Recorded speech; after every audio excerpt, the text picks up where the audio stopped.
Hello everyone. In the year 1994, Yahoo was established, which was one of the largest American companies specialized in providing computer services at the time, which still exists today. And the search engine of Yahoo was one of the first search engines through which we were able to use the internet without obstacles, in addition to the other services that the company launched, such as email and their news site, which was called Yahoo News. And since Yahoo was a leading company at the time, it was visited by a very large number of users permanently. In order to preserve the data of all users, they had to have databases that could deal with this huge amount of information. Indeed, they did that.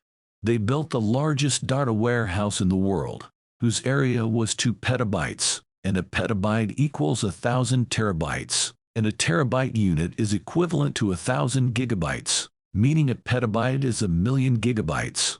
This is what made the site able to deal with about 24 billion events per day and analyze behavior. 500 million users of the search engine every month, but in spite of that, the huge storage capacity that was owned by this repository says that it is less than the capacity possessed by the human mind, which it uses to store information in the form of memories. Welcome, but before we start, if you are still new to the channel, don't forget to subscribe and activate the bell so that you can receive our videos first from the button below.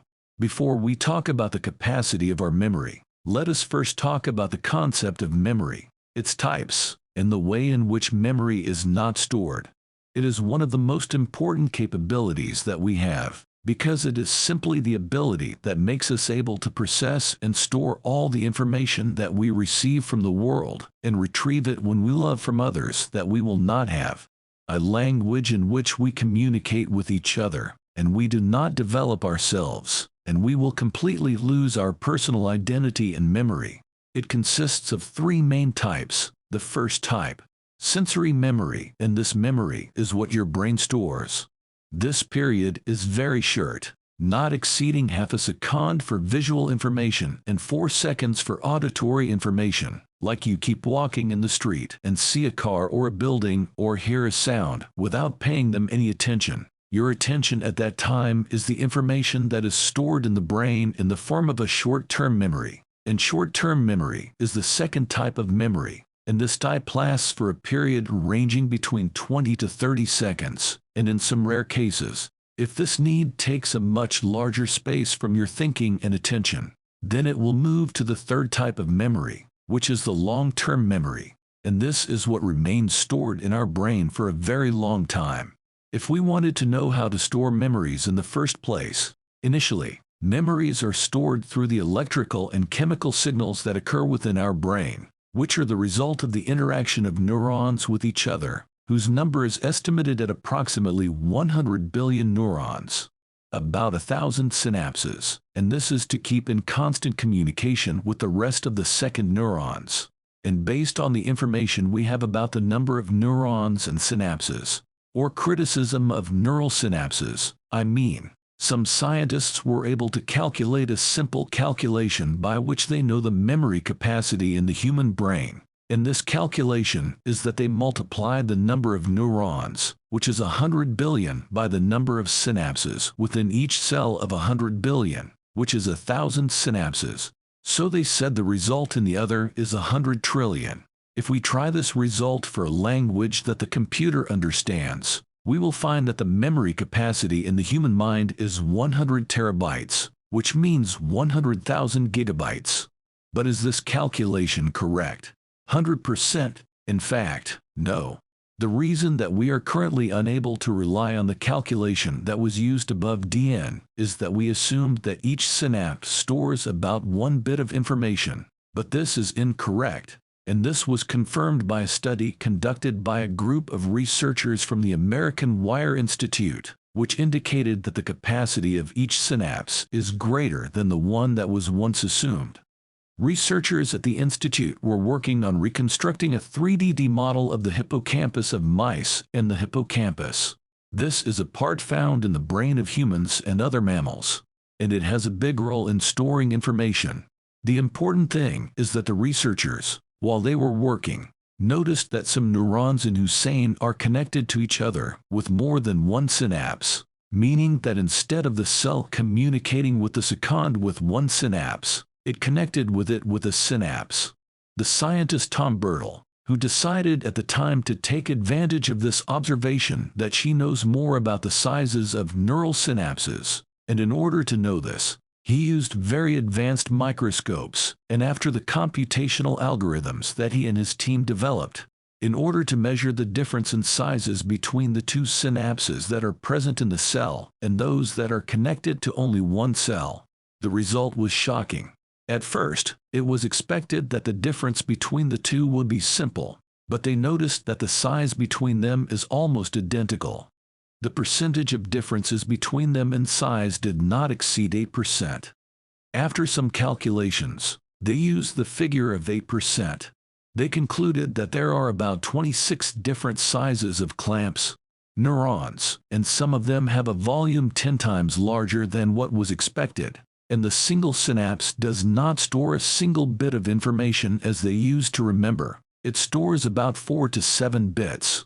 And this information led the team to conclude that the brain of an adult person can store more than 1 petabyte of information, and also made them conclude that the cerebral cortex alone has the ability to store a very large number of information with a storage capacity of more than 74 terabytes.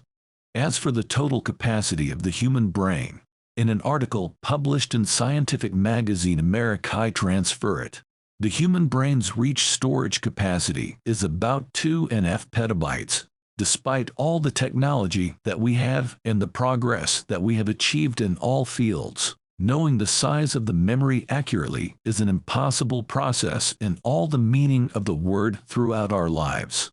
There are some memories that are stored in our brain, and their details are many, and thus occupy a larger area of the brain, and in other memories we forget them completely, and they become a space for new memories to take their place. And for this reason there is a great controversy among scientists about the actual memory space. But do not worry.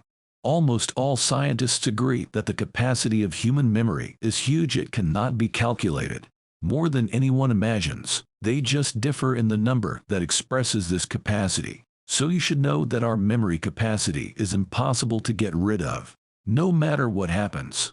Can someone come up now and say, as long as the memory is all this efficient and with this huge capacity, why do some memories remain? We feel that they have been inevitably from the brain, and we face a very great difficulty in remembering it, although it is likely to be of the type of long-term memory. The answer to this question is not that the capacity of the memory is small or necessary.